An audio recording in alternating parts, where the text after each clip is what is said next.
За тэгээд өнөөдрийн сургаал бас өнөөдөр гэсэн утгатай байгаа. Тэгээд үнэхээр та өнөөдөр Бурхны энэ дуу хоолойг сонсох юм бол зүрхээ бүх хатуу хурлаарай гэсэн байна. Энэ Еврейн 4:7 дээр гэр өнөөдөр та түүний дуу сонсохоос энэ зүрхээ бүх хатуу болгох гэж. За өнөөдөр таны амьдрал ямар байна вэ? Таны хүсэж мөрөдөж байгаа тэр зүйлсүүд биелэгдэж байна уу? Эс би одоо маш олон тодорхой асуултуудыг үнэхээр асуумаар. Та өнөөдөр хамгийн чухал тэр ажлаа амжуулж хийж бүтээж чадж байна уу? За би чуулганыхаа бүх гишүүдэд одоо заримынх нь ажил дээр гэрт нь аль болох уулзахыг бас нэлээд зорж байгаа. Тэгээд та нарт би нэг зүйлийг өнөөдөр хэлж чадхаар би та бүхэнтэй чуулганы нэг хүнтэй би бүтэн 24 цагийн турш хамт байх юм бол би таны ирээдүй үнэхээр амжилттай байх уу? Түүний амьдралд юу хүлээж байгаа? Энэ бүхнийг хэлж чадна.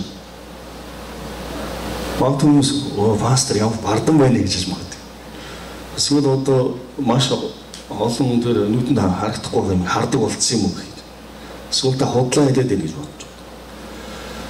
Харин яагаад би энийг баттай хэлж чадаж байна вэ? Та өнөөдөр юу хийж үйлдэж байна? Тэр бүхэн чинь таны ирээдүйг тодорхойлд юм аа. Та өнөөдөр яг юу хийж байна? Та үүний төлөө ямар үнцнийг төлж байна? Тэгвэл би яагаад энийг хэлж чадаж байгааг бол би тантай хамт 24 цагийг өнгөрүүлэх юм бол энэ хүн юу бодд юм бол за амнаасаа юу гаргаж ярьж байна? За юу үлдэж байна? Энэ бүх зүйлсийг хараад энэ хүний ирээдүй ямар болж байна гэдэг хэлж чаднаа. Яг л тэр таны ирээдүйн амьдралын чинь тэр үн цэнтэй зүйл нь өнөөдөр байд юм аа. Тэгэхээр та ингэж боддог. Үнэхээр би ирээдүйд ийм агуу юм бүтээх юмсан. За би ийм мундаг хүн болох юмсан. За би ийм баялагтай хүн болох юмсан гэж та ярьж иж болох юм. Тэгвэл энэ бүх зүйлсийн агуу зүйл өнөөдөр хэлд юм аа. Энэний төлөө та өнөөдөр өөрийгөө зориулах хэрэгтэй гэдэг юм аа. Харин энэ зүйлд бидний амьдрал дээр агуу зүйл ирдэг. Тэгээд гинт бид тийм агуу зүйл байхгүй. Тэр нь өнөөдрийн миний амьдралаас хамаархулна. За тэгвэл эдгээр зүйлсэд анхаарал тавихад бид хоёр чухал зүйлийг хийдэг. Хийх хэрэгтэй.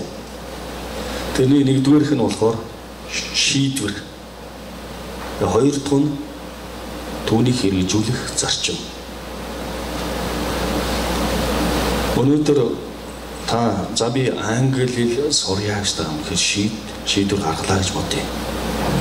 Тэгэх юм бол би өдөрт 30 минут зориулах уу? 20 минут байх уу? 1 цаг байх уу гэдэг та өөрийн амьдралын зарчмыг тавина гэсэн. Тэгээд тэр зарчмаа та биелүүлэх юм бол яг тэр тогтоосон цагт та үнэхээр англи хэлээр ус цас шиг ярьж маш сайн орчуулга хийж үнэхээр агуу амжилтаа харуулах болно гэсэн үг. За тэгвэл өнөөдөр та би өөрийнхөө эрүүл мэндийн төлөө би өдөрт 30 минут дасгал хийнэ. Эсвэл би гүнэ гэсэн та тийм шийдвэр гаргах юм бол үүнийхээ төлөө та өдөр болгон зориулт гаргаж дасгалаа амжилттай хийнэ гэсэн. Харин үүний үр дүнд таны бие эрүүл оюухан саруул та амжилттай зүйлсийг хийж чадах болно гэсэн. Бүгд өнөөдөр би танаас яг ани амьдрал ирээдүйг тодорхойлж чадна гэж хэлж байгааг нь утсан. Бурхан таны амьдралд үнэхээр амжилттай агуу зүйлийг хийлгэмээр байна. Таны амьдралд үнэхээр дутагдж байгаа тэр орон зайд хүчтэй зүйлсийг байгуулж өгмөр байна. Тэгвэл бид өдөр бүрийн амьдралдаа яг өнөөдөр би тодорхой 9 зүйлийг үнэхээр анхаарч хийх ёстой байна. Түүний хамгийн эхнийх нь болохоор та өдөр бүр эзэнтэй хайрын харилцаанд байх ёстой. Та эзэнд хэр цаг зарцуулж байна. Энэ үнэхээр үнэн юм. Тэгвэл хоёрдугаарт нь таны зам байдал. Та өдөр бүр би хамгийн сайн зан чанартай байна гэж. Гуравдугаарт нь гэр бүл. Би гэр бүлтэй өөрийн цаг анхаарлаа тавих болно гэж. За дөрөвдүгээрт нь үнцэн. Би өөрийн амьдралд би хамгийн чухал зүйлийг би хийх болно гэж. Тавдугаарт нь харилцаа. Би өдөр бүр хүмүүстэй сайхан харилцаа, батган харилцаа тогтооно гэж. Надад 6-нд нь эрүүл мэнд. Би өдөр бүр эрүүл мэндийн дасгал, мөрдлөгийг биелүүлнэ гэж. За 7-д нь мөнгө санхүү. Би өдөр бүр мөнгийг үнэхээр зөв хэмнэлтэд зарцуулна гэж. За 8-д нь өсөлт, хөгжилт. Өдөрт үнэхээр би өөрийгөө хөгжүүлэх зүйлсийг хийх болно гэж. За тэгэд 9-дүгээрт нь үүрэг хариуцлага. Надад оноож өгсөн бүх зүйлсээр би өдөр бүр хариуцлагатай байна гэж. За тэгвэл эдгээр 9 зүйлс дотор би таны амьдралын чухал зүйлийг тавьж байна. Та үүнийг энэ зүйлсийг өдөр бүр та хийдэг үү?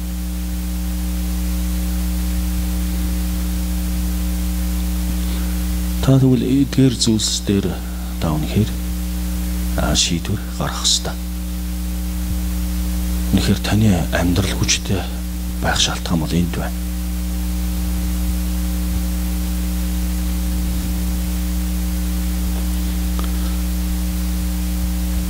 За би Ром номоос Паул үнэхээр энэ үүрэг даалгаврыг биелүүлсэн өөрийн маш тодорхой хэсгийг томсон хэсгийг би дуудаах. Ром номын 5 дугаар бүлэг. За би одоо гаргаах.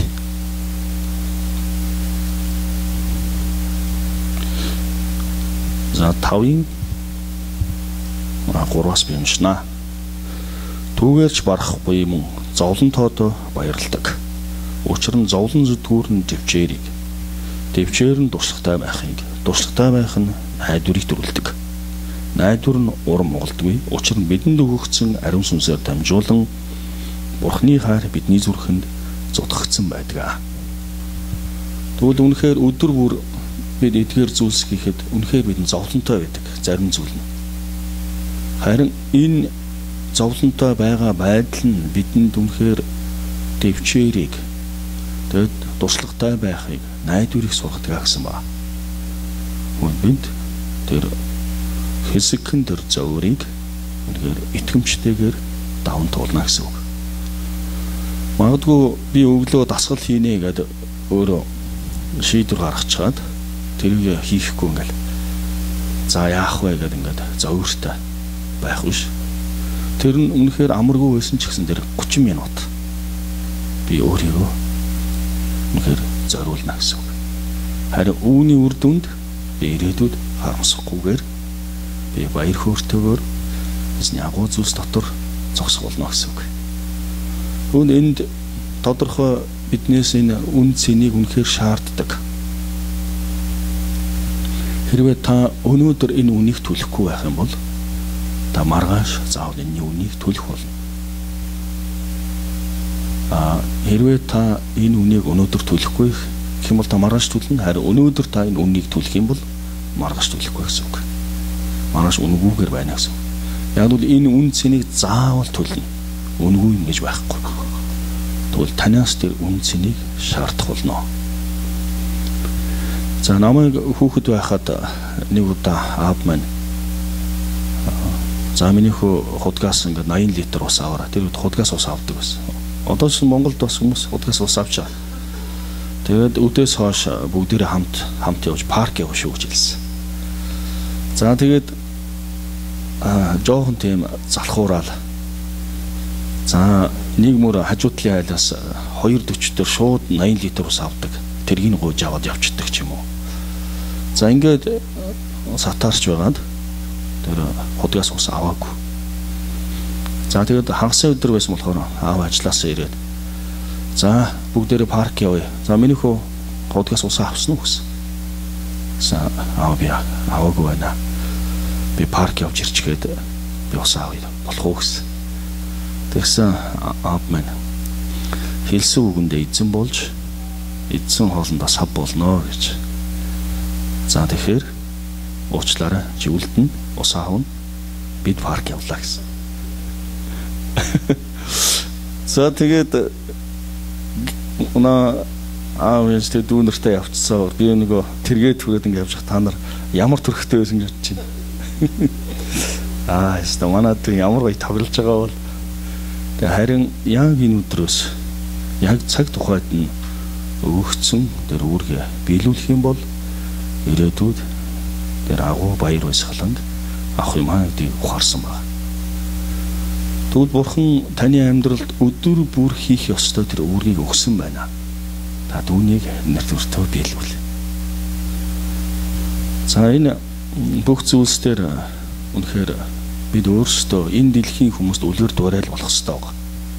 Бид өөрсдөө үлгэр дуурайл болохгүй бол энэ дэлхийн хүмүүст ингэ тэг гэж хэлэх хэрэг байхгүй. Бид энэ дэлхийн хүмүүс илүүгээр бид энэ агуу хаанчлалын үнцэн дотор байхын тулд өөрсдөө зориулах ёстой байгаа. Тэгвэл миний амьдралд тэр дээрх 9 зүйлсийг би өөрийнхөө амьдралын цаг хугацаанд шийдвэр гаргасан үйл явц дотор яаж хэрэгжүүлсэн юм болоо гэд би дүгнж өөрийнхөө насыг харлаа л да. Тэгсэн яг 18-аас 21 настай энэ сая 9 зүйл хоёрыг нь шийдвэр гаргаж хийж эхэлсэн байна.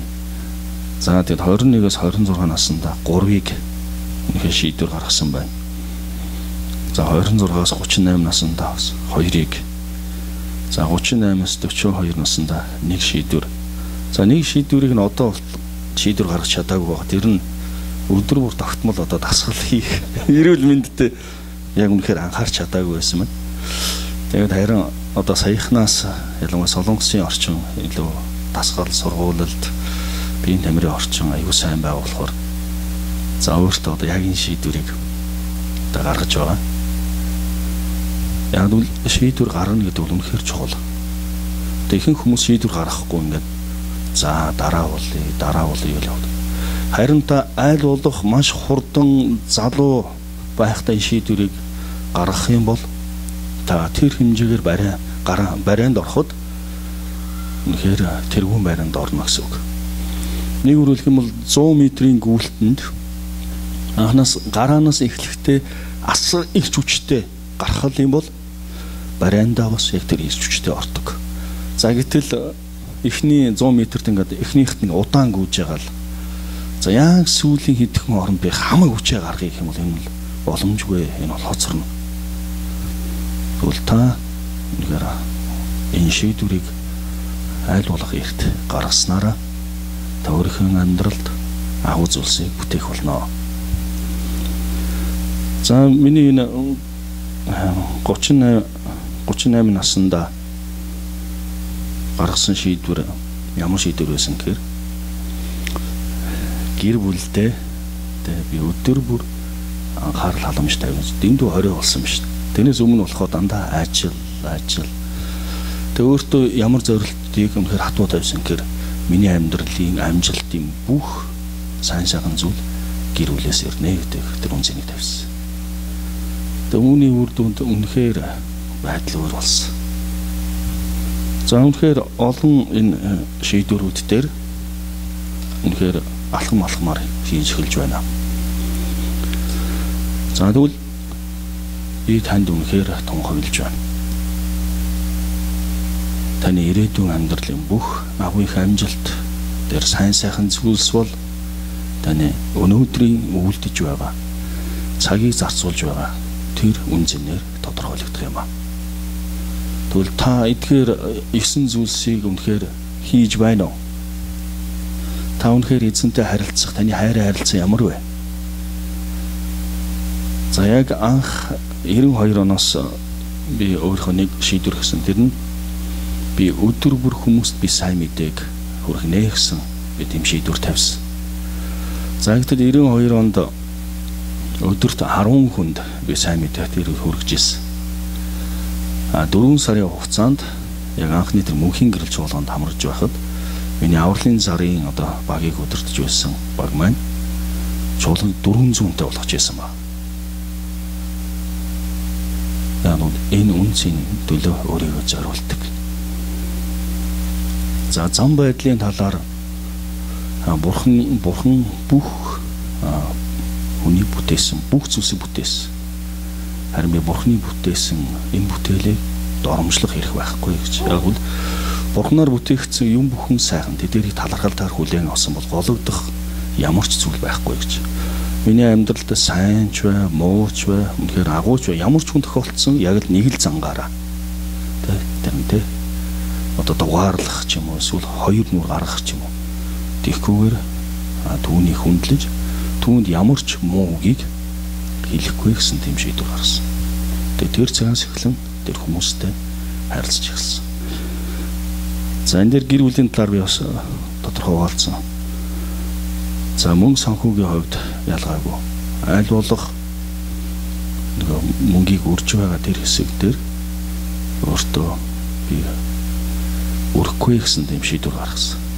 Магадгүй зарим эмэгтэй хүмүүс ингэ дэлгүүрт орохороо л өөрөө ирэхгүй нэг уг нь аавна гэж бодоогүй ирнэл нөгөө мөнгө үрээд идэг. Харин тийм хүмүүс бол за би үнэхээр авахгүй гэж шийдвэр гаргах хэрэгтэй. Тэгээд дэлгүүрт орсон ч гэсэн өөрөө ирэхгүй ингэ авах гал юм бол гараа татаал за уучлаарай шийдвэр гаргасан шүү дээ.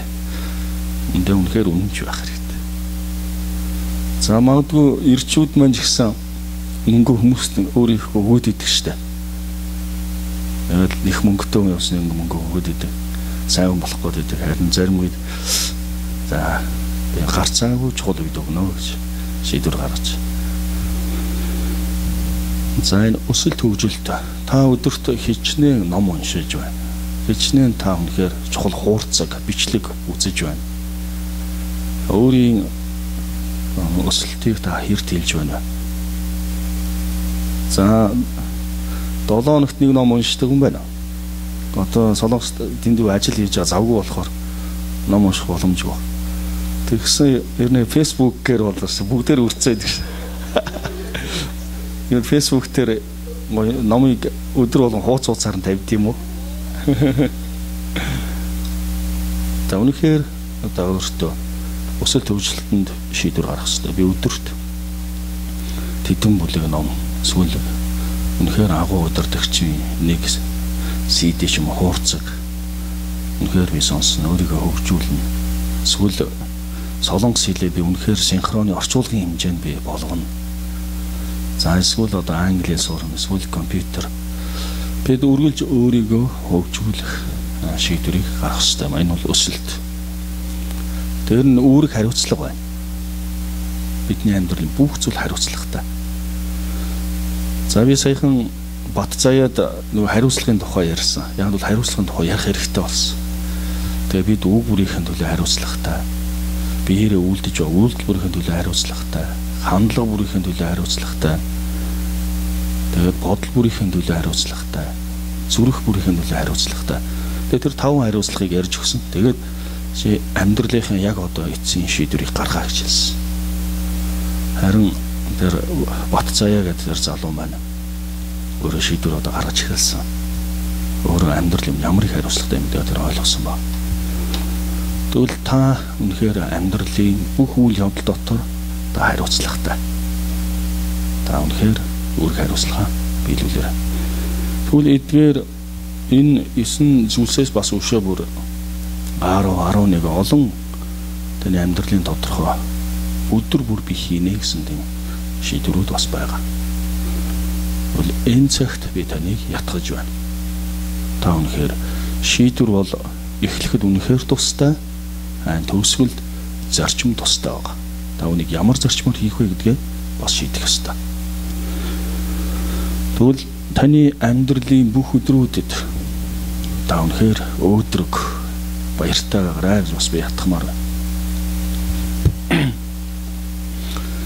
Их тайвны Нобелийн шагналыг гардаж авсан агсан Тереза ихээс сэтгүүлч асуулт асуусан. Тереза ихэ бид их тайвны төлөө хамгийн чухал юу хийх вэ гэсэн. Сан Тереза их маань та гэртээ хараад гэр бүлээ хайрлаа гэж хэлсэн ба.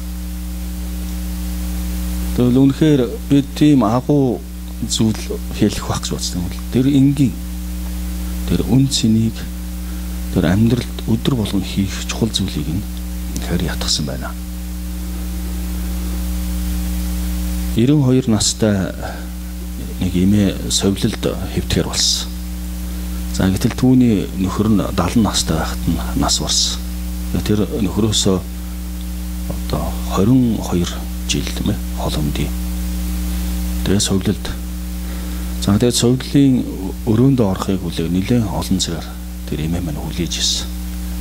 За тэгээд өрөөнд нөгөө совлогч нь оруулж өгөө түүний гараас нь өргөөд шатаар өргөөд явж байхдаа өрөөний бүх зохион байгуулалтыг ярьж эхэлсэн. За тэр өрөөнд тийм юм байгаа. Цонхныг нь өшгөн ийм өнгөтэй галсан. Өөрөө бүгдийн тодорхой ярьсан. Тэгээд эмээ сонсоод баярлалаа. Үнэхээр гоё өрөө байна гэдгийгсэн. Тэгсэн нөгөө совлогч нь гэнт ингэ сандарч хэлсэн. Эмээ та дэндүү яарад байна. Юуны төрөнд та эхлээд орж үзэх хэрэгтэй шүү дээ. Яг нь тэр өрөө нь бол нэлээд шаардлага хангахааргүй тийм өрөө байсан болохоор тэр совлогч нь наа ингээд тайлбарлаад байсан. За гэтэл эмээ маань хэлсэн. Тэр өрөө ямар байх нь хамаагүй. Тэр ямар тавилгатай нөө дотор ямар зохион байгуулалттай энэ бол хамаагүй.